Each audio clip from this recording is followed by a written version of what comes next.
My fiancé and my younger sister became involved. On the day of our engagement, I overheard them declaring their love for each other, which almost made me sick to my stomach. William and I had been in a long-distance relationship for 7 years, from our sophomore year until now. Susan had been following me around, calling William brother for those 7 years. To me, they had always seemed like siblings.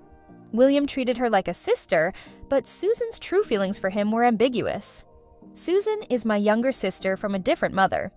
My parents divorced early, and my dad, who had always doted on me because of my talent, was focused on me. Susan was adorable when she was young, with chubby cheeks and a habit of drooling. She loved sleeping while hugging me. However, as she grew older, around kindergarten age, she was no longer cute. She would occasionally adopt a look of grievance, blaming me for things that weren't my fault. She would say things like, "Dad, if you want to hit someone, hit me. I'm so scared when you two fight. Sister likes it, so give it to her. I didn't mean to, can sister forgive me?" At that time, I didn't understand what manipulation was. How could such a young child have ulterior motives?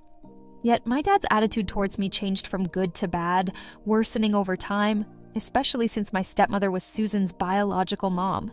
My position at home became increasingly precarious. I worked harder at studying and dancing, hoping my dad would love me more, but it was to no avail. My dad always thought I was bullying Susan while she endured silently. Did you think I wasn't wary of Susan while dating William? It was fine for the first 2 years. I was in college and she was in high school. By the time I graduated, she started making moves as she entered college. Every weekend when William and I had a date, she would tirelessly try to contact me, claiming sisterly affection. I tried to distance myself from her, but she would cry and say, "Sister, do you not like me anymore? What did I do wrong? Tell me and I'll change. I'm so sad when you treat me like this." I would roll my eyes and she would continue. William would mediate, saying Susan was still young, liked following me, and should be allowed to do so. He would ask me not to be so harsh on Susan. We argued about this several times. He said I was unreasonable and shouldn't argue with a child, while I said he didn't understand anything and had no right to intervene. We almost broke up but didn't. Later, when Susan clung to me, William remained silent, letting me handle it. I'm a dancer named Sue and work at the Provincial Cultural and Arts Troupe, considered a pillar of the troupe. William works in IT as a programmer who has already become a project manager in a private company, young and promising with thick hair. Everyone around us said we were a perfect match, and countless people asked when our engagement ceremony would be. Before getting married, we had to have an engagement ceremony first. William and I booked a hall at a local 5-star hotel, choosing it for its duplex structure. It had bright crystal chandeliers, a long spiral staircase, the first floor for entertaining guests, and the second floor for dressing rooms and lounges. I was touching up my makeup in the dressing room. My sister's dress looked amazing, highlighting all her strengths, unlike me who wore t-shirts and jeans every day. This lipstick matched her so well. Is this what they call a man killer? I'm so clumsy. I don't know how to apply makeup. "Sister, can you teach me in the future?" I asked, looking at her through the mirror. "Okay," she replied, looking ecstatic. Often I couldn't tell if she was genuinely naive or just pretending. After all these years, I didn't like her. It was obvious. How could she still pretend to be so close to me? "Sue, it's almost time. I'm going downstairs to be with Mom and Dad," Susan said, rushing out and leaving the makeup artist staring in amazement. "Sue, your sister is so lively and naive. Everyone is dressed elegantly at this event, but she is wearing a t-shirt and jeans," the makeup artist remarked. I smiled without responding. Some things are better left unsaid to outsiders. William was late picking me up, and no one answered the phone. I called a friend downstairs, who told me he had already gone upstairs a while ago. Gone upstairs for a while? A woman's intuition is truly mysterious. At that moment, my mind was filled with thoughts of Susan. Without hesitation, I got up and walked out, swaying my dress. Next to the dressing room was a lounge with the door slightly ajar. I could hear voices coming through it. I walked over and heard William saying, "This is the last time I'll call you brother. From now on, you'll be my brother-in-law. I feel so sad. Sister is so happy being able to marry you. You're such a good person. Sister must have saved the galaxy in her past life." Susan responded, "Brother, what should we do? I really like you."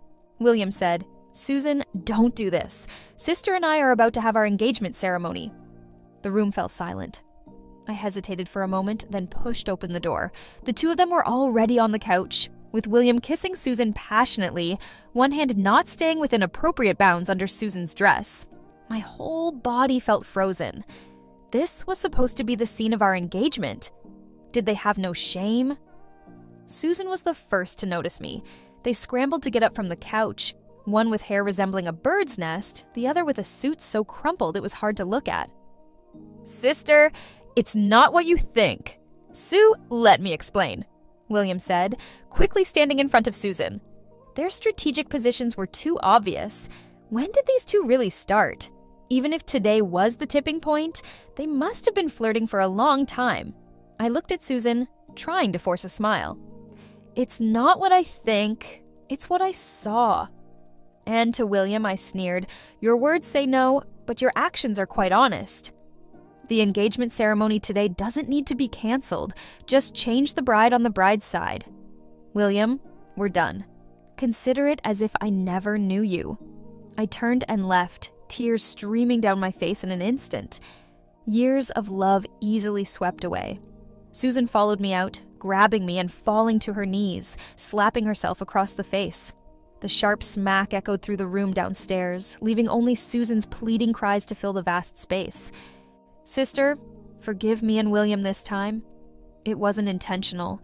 I was mentally prepared to call him brother-in-law. We didn't do anything wrong. Please believe me and let's proceed with your engagement properly, okay?" Her words made me laugh out of anger. With a situation like this, how could we continue with the engagement? Should we ignore the glaring issue at hand? William stood by the door of the lounge, unmoving, watching me and Susan, though mostly Susan, with a look of pity in his eyes. My heart sank further and further. How did I not realize before that you two had reached a point where you couldn't control your feelings? You two are quite something. Furious, I turned and ran downstairs in my 9-inch high heels and long skirt with a wide hemline. I lifted my skirt in front, but it was stepped on from behind, making me tumble down the stairs like a rolled-up dumpling. The pain in my body felt more real than any screams. Everyone rushed to my side. I struggled to stand up, only to realize my right ankle couldn't move. As a dancer, I knew the difference between a sprain and a fracture. A chill ran through my heart. "Quick, take me to the hospital," I said. It was the darkest moment of my life. In one day, I lost my lover and my career. My ankle was shattered. The doctor said I needed surgery with a steel plate and might never dance again. In the hospital room, several dancers from the troupe turned away, wiping away tears. William blamed himself, kneeling by my bedside and repeatedly promising to take care of me for a lifetime. Susan stood at the ward door, crying continuously, occasionally glancing at William like a wronged little wife. I ignored them. My stepmother, unable to bear it, felt sorry for her daughter. "It wasn't your sister who pushed you down. Why are you making such a fuss? It's just a lost leg for you, but for her, it's a lost love." I felt nothing but ashes in my heart, not just towards William, but towards the whole family. I looked at my stepmother calmly. "If William prefers her, can I break her leg for you?" Since that day, there was no need for me to pretend with my stepmother. Our only interaction was when she told my dad to inform me that she had packed up all my belongings, from childhood to adulthood, so I should move out. She wanted to free up my room for other uses. I nodded and handed my house key to my dad, asking him to help me move my things so as not to take up their space. William came to see me every 2 or 3 days, and I ignored him, telling him to leave. He would silently cut fruit for me, pour water for me, saying that once I recovered, we would get our marriage certificate and he would take care of me for a lifetime. Susan, on the other hand, came every day, crying and asking for forgiveness. I told her to leave, and she would kneel down wailing, fearing that others might not realize how wronged she felt. Whether by coincidence or something else, William witnessed her kneeling several times. When he looked at her, he had the same look of pity as that day, but when he looked at me, he seemed hesitant, almost asking me to treat Susan better. In the end, the two of them transitioned from leaving one after the other to leaving together, no longer bothering to hide their feelings. The other patients started commenting about William, from initially saying, "Your boyfriend seems nice," to "Your sister's boyfriend is good. He's so caring towards you. The elder sister?" What could I say? Could I admit that I had sacrificed one leg to fulfill this couple? I hurriedly urged them to leave. "Please, both of you just leave. Instead of coming here to put on a show, why not go on a date and roll around in bed? Didn't we leave things unfinished last time?" "Susan, please don't be like this. William and I are just friends. We didn't do anything. If it bothers you, we won't have any contact in the future." I rolled my eyes. "Stop it. For the rest of my life, please don't show up in front of me again." Susan started crying again. William pulled her away and left without looking back. My father had put the packed items in my living room, 4 woven bags filled with clothes, books, photo frames, simple skincare products, slippers, toothpaste, and chargers, all haphazardly thrown together. I used my cane to pick out the useful things, and then called the recycling station to pick up the old clothes and books. My connection with that family ended after 22 years, when they removed everyone from the family photo except me. I transferred some money to my father, thanking him for raising me. The Cultural and Art Museum offered me a new office job, which was not tiring and very leisurely. After finishing work each day, I would lean on my cane and go watch my former partners dance. Dancing had always been my destiny, more important to me than William. That's why I despised Susan. If she hadn't stepped on my dress that day, I wouldn't have fallen down the stairs at all. The envy and loneliness in my eyes were glaringly obvious in the mirror at the practice room. "Sue, come here." The deputy leader personally introduced me to a part-time job at a children's art center opened by his friend. They needed someone to instruct 6 dance classes on weekends, hoping I could help by demonstrating movements and training the teachers if there was time. I was hesitant at first, but he said, "Consider it a break. Your dancing skills are profound. It's a waste not to use them. Talented people can shine anywhere, not just on stage. Sue, they need you." The dance class job filled my weekends, making them busy and fulfilling, with no time to dwell on other things. The innocent smiles and lively eyes of the children were both life and redemption for me. I understood the deputy leader's good intentions. The weight of life that's too heavy to bear will eventually force you to accept it and compromise in the most appropriate way. 1 month after leaving the hospital, I discarded my cane. As long as I didn't engage in strenuous exercise, my mobility was no different from a normal person's. I still longed to dance and practiced basic skills, demonstrating them to the children without bearing weight on my right ankle. Occasionally, I would cautiously test my right foot's condition, holding on to a glimmer of hope. What if I could dance again? 6 months later, on a Saturday night, I had an interaction with another man named Peter. There was no class that evening, so I was practicing choreography alone, trying to see if I could jump. With the new year approaching, the art center was preparing for a performance, and I was choreographing a dance for the children. During a simple jump, I specifically controlled the height, but my right ankle still couldn't handle it. I fell to the ground, and Peter rushed in, half kneeling in front of me, anxiously asking how I was. We weren't familiar with each other. He was just a relative of one of my students, who had been picking up the child at that time. He cared more about the child's dancing than the child's mother, always inquiring about the child's condition after school. That day, something unusual happened. When Peter rushed to me, my attention shifted from my foot to his shoes. Shoes weren't allowed in the practice room, yet he was wearing shiny leather shoes. Seeing me stare at them, he quickly took them off and held them in his hand, smiling with his whole face relaxing. "I've never seen someone like you who's injured but still concerned about keeping the floor clean. Seems like it doesn't hurt anymore. Do you want me to take you to the hospital?" My ankle was fine. The pain had eased since the initial moment, and I seemed able to bear it. I didn't need to go to the hospital. Peter helped me change shoes at the doorway, then took my coat and bag from the shelf for me. He casually mentioned that his nephew was learning painting here on Saturday evenings, as if to explain why he was here at night. He reminded me to use my right foot less, take care of the injury, and not worsen the situation. Finally, he helped me downstairs and watched me get into a ride-hailing car apologizing. "If I didn't have to pick up the child, I would have taken you home." I didn't pay much attention to his words, and had no intention of letting a stranger take me home. So I simply thanked him and left. That evening, I chose a robot figurine online. The following week, when Peter came to pick up the child again, after asking about the child's dancing performance as usual, I took out the figurine box from my bag. "Thank you for your help last week." He was surprised. "It was just a small favor. Do you really need to thank me like this?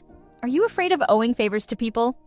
"It's just a small token of my appreciation," I said. "I happened to see it while shopping and didn't know if you would like it." I'm not sure which words resonated with him, but he accepted the small box with a smile. "I like it." At that moment, several children who hadn't left yet rushed over, including his niece. "Teacher, do we have one too? We want a gift too?" Their eager eyes looked at me, and I couldn't help but smile. I smiled and took out lollipops, chocolates, and fish sausages from my bag to share with the children. Their faces lit up with joy as they eagerly grabbed the treats and scattered around. Peter, watching the scene with a smile, asked, "Did I make you spend money?" I shook my head.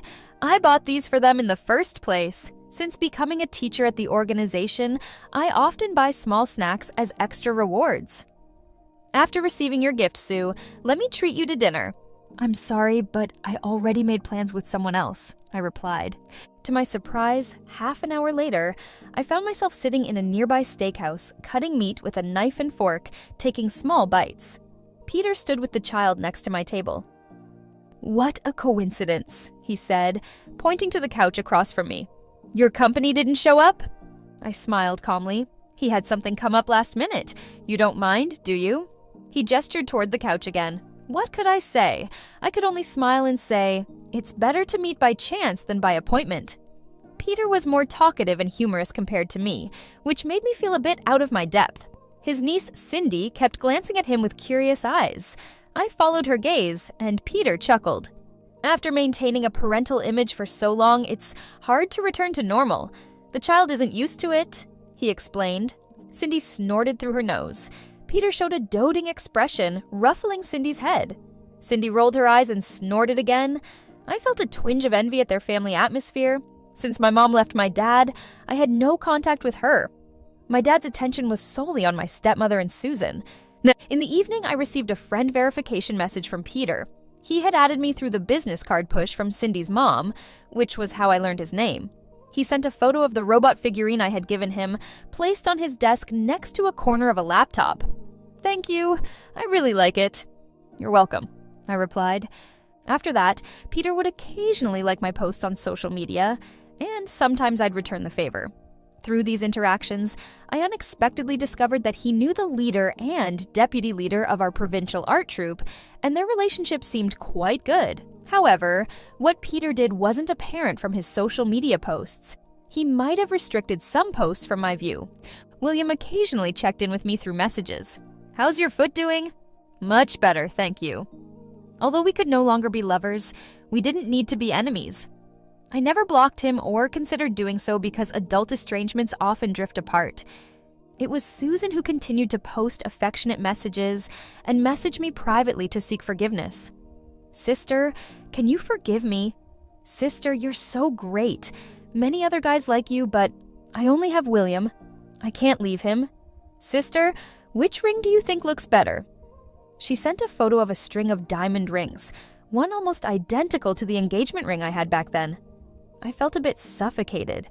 Every time Susan sent a message seeking forgiveness and showing off her relationship, I replied with a single sentence. She would mostly respond with how good I was and how much she loved me. On this particular day, she replied, "Sister, you must be angry with what you said.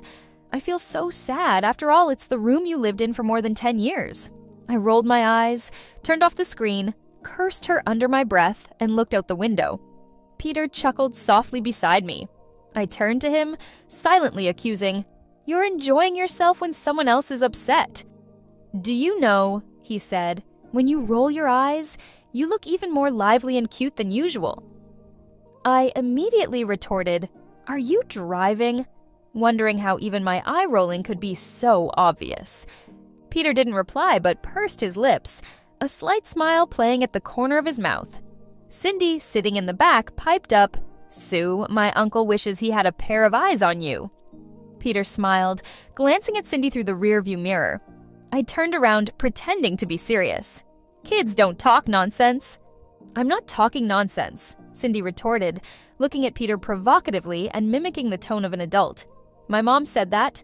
How old are you? Can't even chase girls properly? Have to use your niece as a shield?" I felt embarrassed on the spot. Peter wasn't completely at ease either.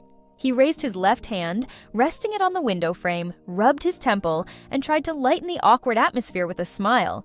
"Caught red-handed, huh?" He glanced at me and changed the subject. "Sue, don't you remember me?" I really didn't remember. It was only after Peter half reminded, half directly stated, that I recalled a year when after every performance, someone would send a basket of flowers. The signature on those baskets was Peter's. Back then, we had actually met once. After one performance, Peter, accompanied by the troupe leader, personally invited me to perform at their company's annual meeting, promising good compensation. I declined, stating the reason directly. I had to visit my boyfriend's hometown to meet his parents. After that, neither Peter nor his flower baskets appeared again. It hit me like a thunderbolt. "Did you think, Sue, now that you're in my car, can I finally succeed in pursuing you?" Peter asked with a playful smile. The thunderbolt in my heart slowly dissipated, replaced by a sense of relief tinged with disappointment. I was just an ordinary woman with desires like anyone else, yearning for someone to like me. Who was I compared to a star? I chuckled at myself, shifting my gaze outside the window. Outside, the city lights were coming on. Now, I was just a dancer who might never set foot on stage again, an administrative staff member at the provincial arts troupe, and a teacher at a children's art institution. "You're the brightest!" Peter's voice sounded again, deep and slow as if he had pondered it for a while. "Sue, shall we give it a try?" The enclosed space of the car was quiet. I pondered for a moment before saying, "Okay." Peter turned out to be a perfect boyfriend. Every morning, he would drive halfway across the city, bringing fresh flowers to pick me up for work. In the afternoon, he would pick me up after work. We'd have dinner together, and then he'd drive me home. This routine was consistent from Monday to Friday. On weekends, when I worked at the art gallery, he would spend the entire day with me.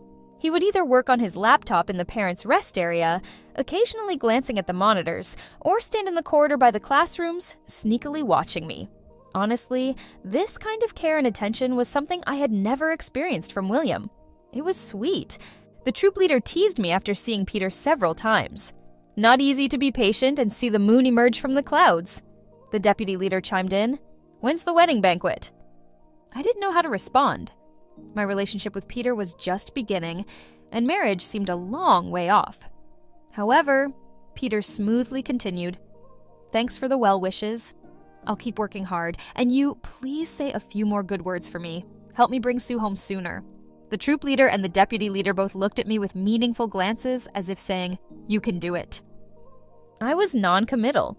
The troop leader asked me in private, "Are you really clueless or just pretending?" I was perplexed. The troop leader had to point out that Peter was a famous, wealthy bachelor worth billions, ruthless in the business world, but with a soft spot for me. I should seize the opportunity. I, on the other hand, hesitated. I knew Peter was well off from his car, attire, and mannerisms, but I hadn't realized the extent until now. I felt undeserving and subconsciously wanted to retreat, unsure of what to do. Our relationship had hit a stalemate. I didn't want to commit, and he didn't want to step back. We were more than friends, but not yet lovers. Once, a receptionist at the Children's Art Institution chatted with me about Peter. "Peter is so handsome and elegant. He really cares about you. Every time he's here, while other parents are focused on their children, he's always watching you, his fondness written all over his face. The last time you fell, his face turned pale instantly. Before we could react, he had already rushed out, not even taking his phone. It's true love." I remembered that incident when Peter rushed into the dance studio, half kneeling in front of me, first nervous, then smiling, asking if I was okay. He effortlessly explained why he was there, helped me get dressed, carried my bag, and escorted me downstairs, but avoided accompanying me home. So considerate. "When did you start having designs on me?" I sat in his car that night and asked with a smile. "I heard you were single," Peter replied, not shying away from the topic. I felt I couldn't miss this chance any longer. Instead of waiting for someone else to make you happy, I thought I should take a shot. I believe I can do it better than most men." His voice grew deeper. "I was afraid you might make a wrong choice, settling for someone inferior to me, and even more afraid that I would regret it." In the background, Nordic folk music played ethereally and chilly. I looked at him. It was the most heartfelt confession I had ever heard. "Peter?" "Huh? I'd like to go see a movie." "Okay." At the movie theater, I allowed him to kiss me.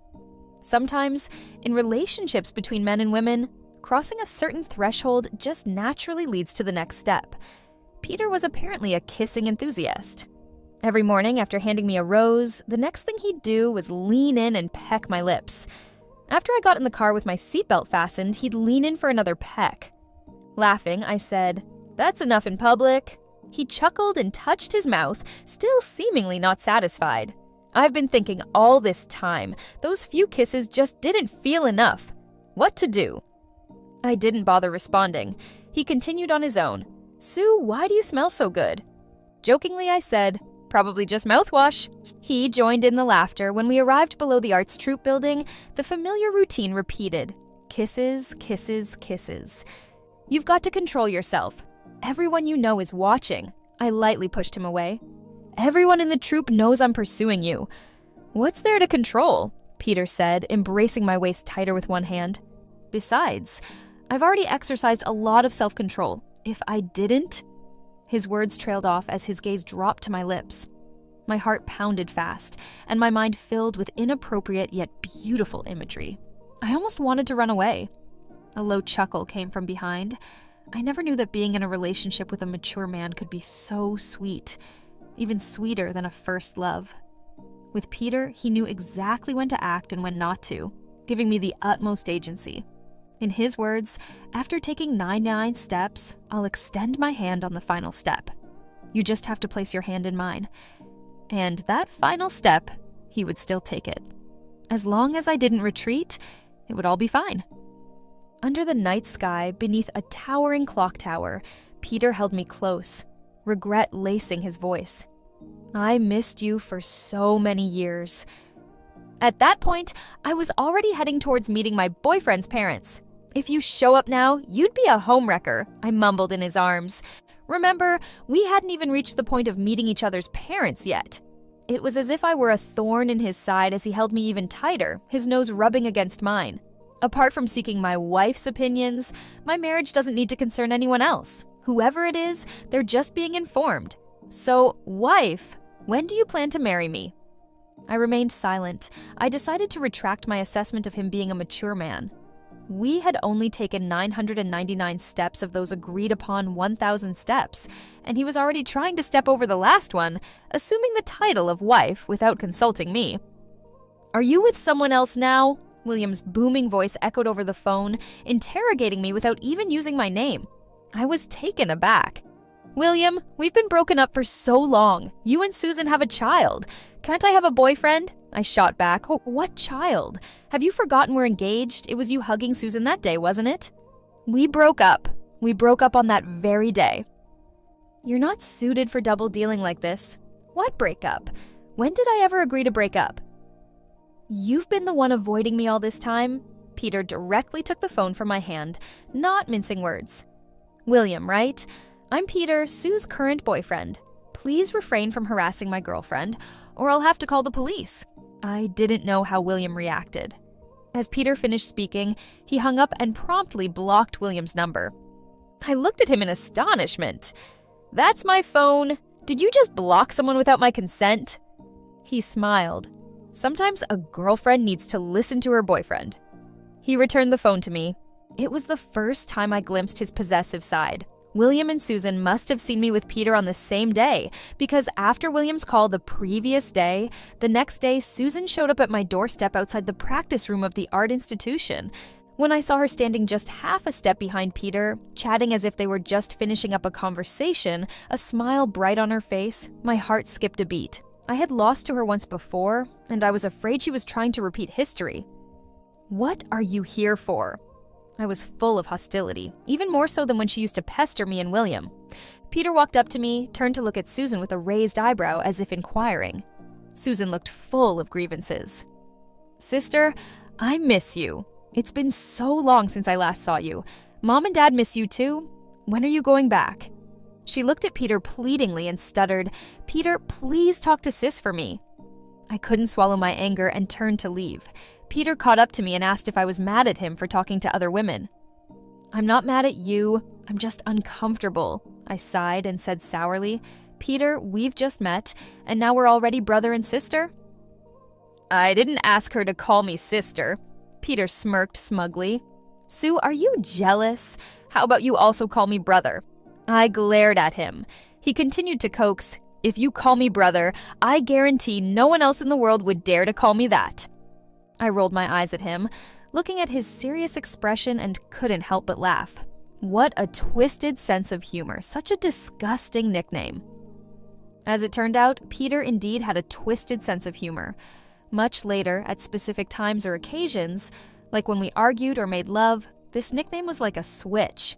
Susan took a liking to Peter. Over the years, whenever I had something, she would look up to it, and most of the time, she would snatch it away.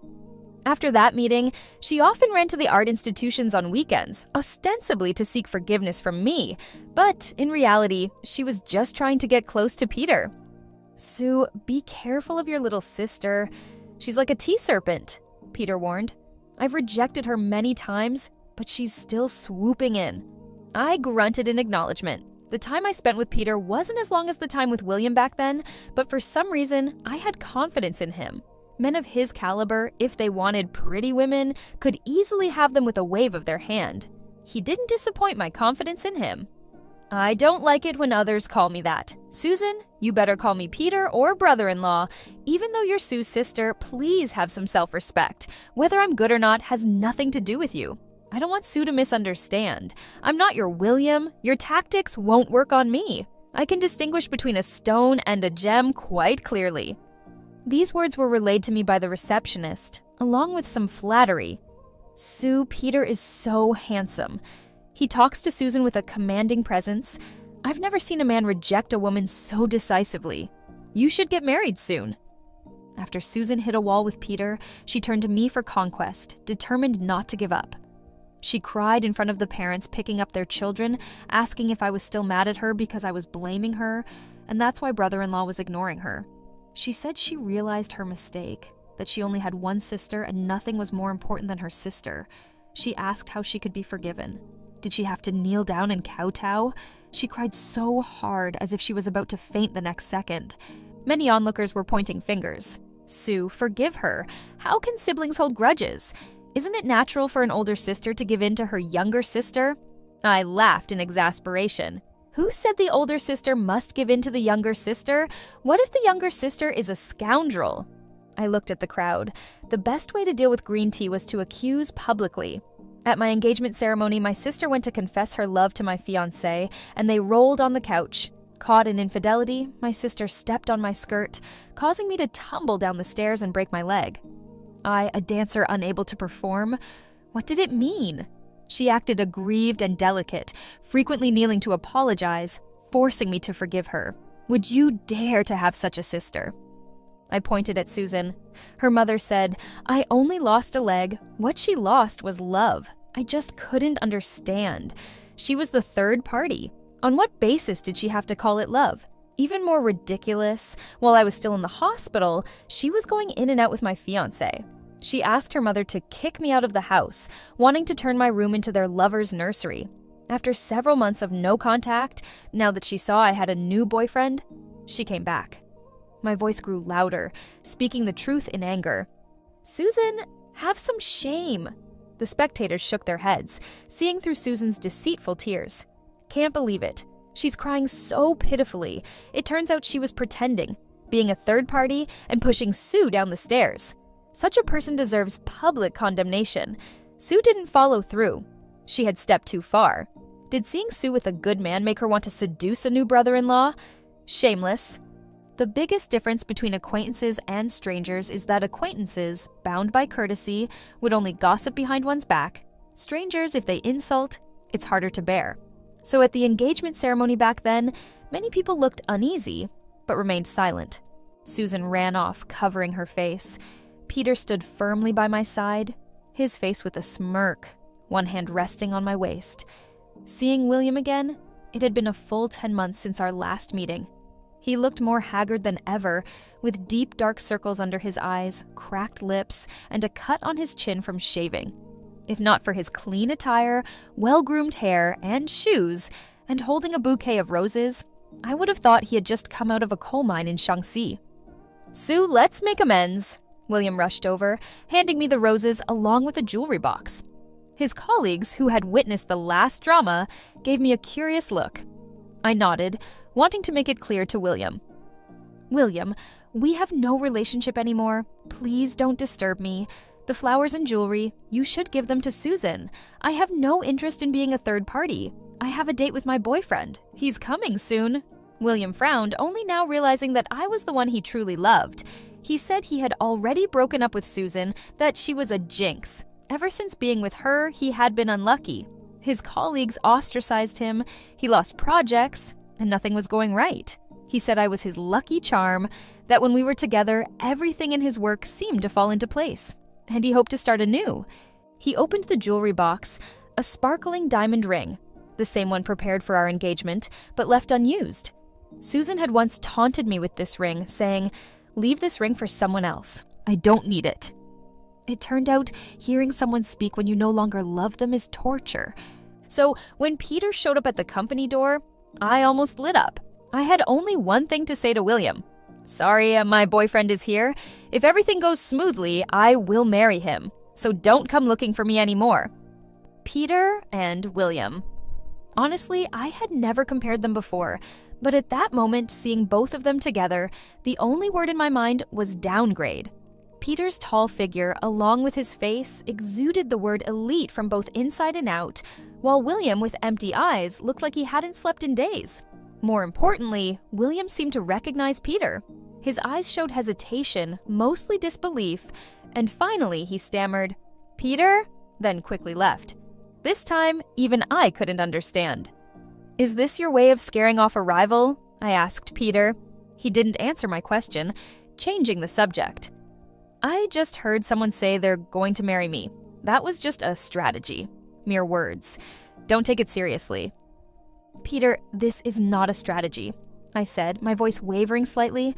Peter reached into his pocket and pulled out a jewelry box. He took out a ring, one he had clearly kept for this moment. "Put it on first so we can shoo away the flies. Otherwise, we'll have to do it again."